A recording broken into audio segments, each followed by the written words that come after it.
Hello and welcome back. You're tuned into Revision Hub with Jazzy Joe.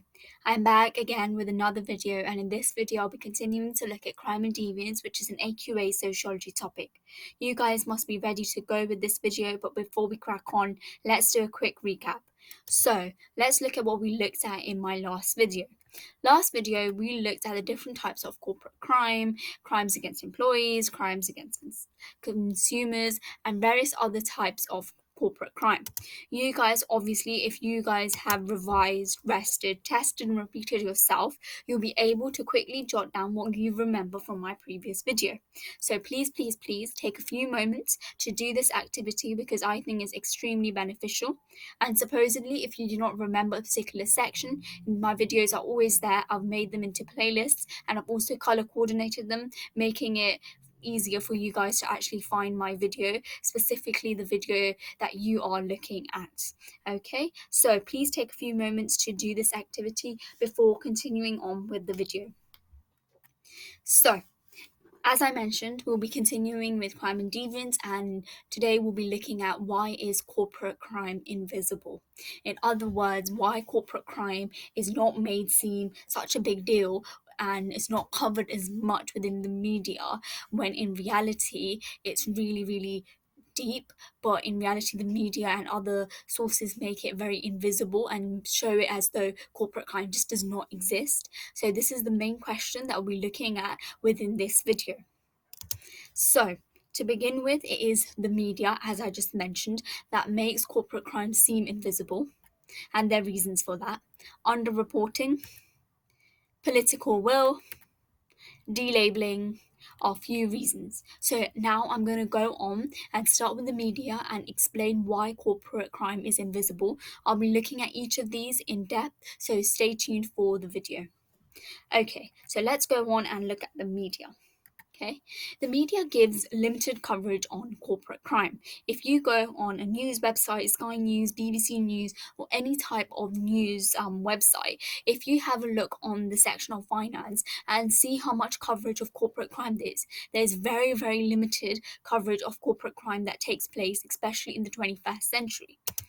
So the media, what happens is that the media uses language and uses such form of media language, making the activity seem not like a crime.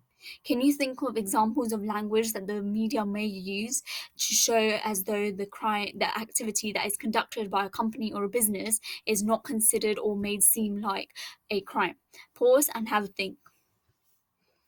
Okay, so the main term is that fraud is a key term which shows that the activity that is conducted by an individual or a company is a crime, is fraud. Okay, but that word fraud instantly becomes accounting irregularities. So the word completely changes all the way from fraud to accounting irregularities, and as a result, this sort of media language being changed around makes the activity seem not like crime.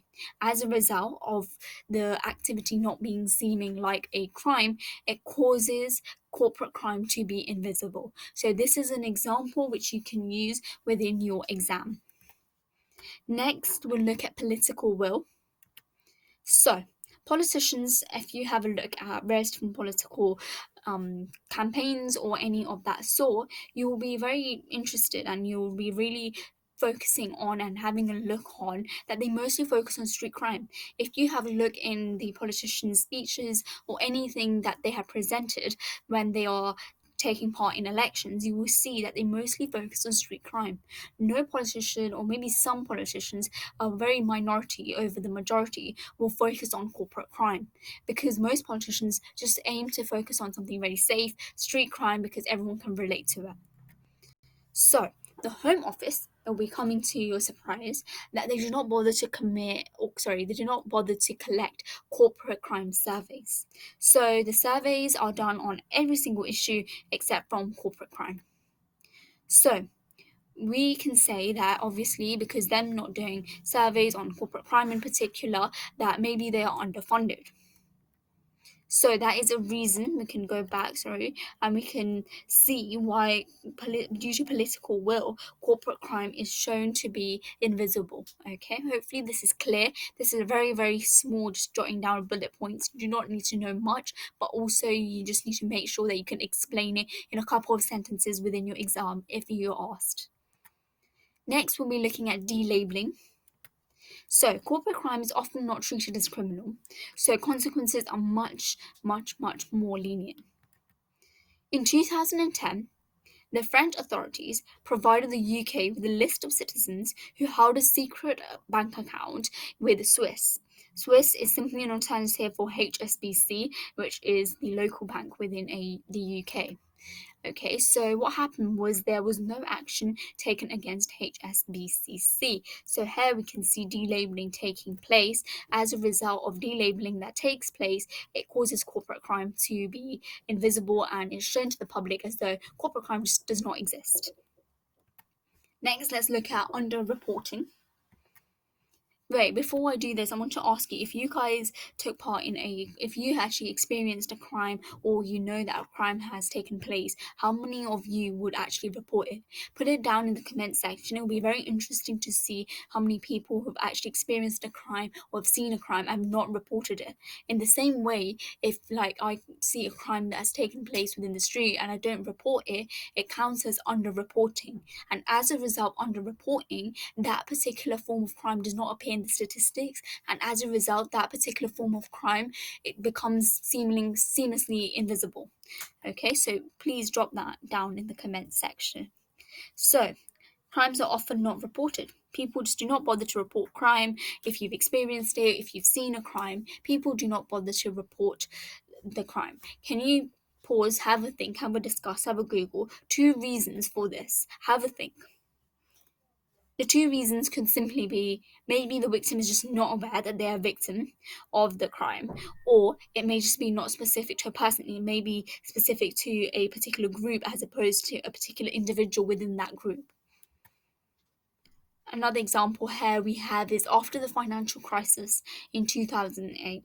There were several campaigns which were conducted by journalists, and within those sort of campaigns that journalists conducted against whistleblowers, they found that there were huge amounts of corporate crime that existed, and from there actually corporate crime began to be more exposed.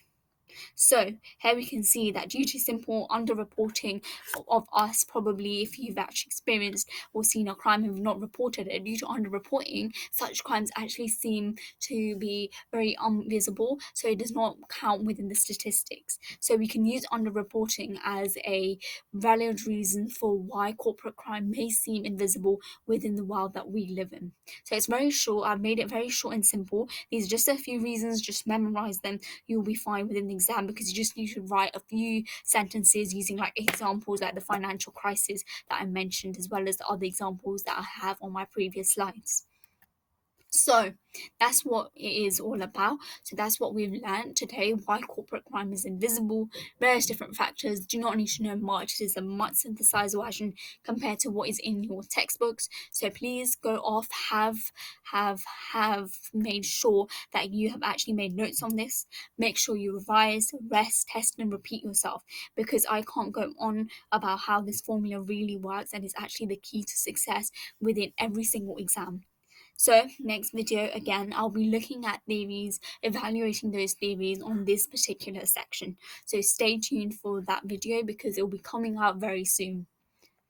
And again, I'm on Instagram, so feel free to actually scan my name tag. It reads revision hub _JazzyJ. You'll be able to find me. My logo is there, a smiley face. If there are enough of people who I have following me, I'll be able to do live sessions. This will be very, very beneficial for you, especially when you have exams or even mock exams.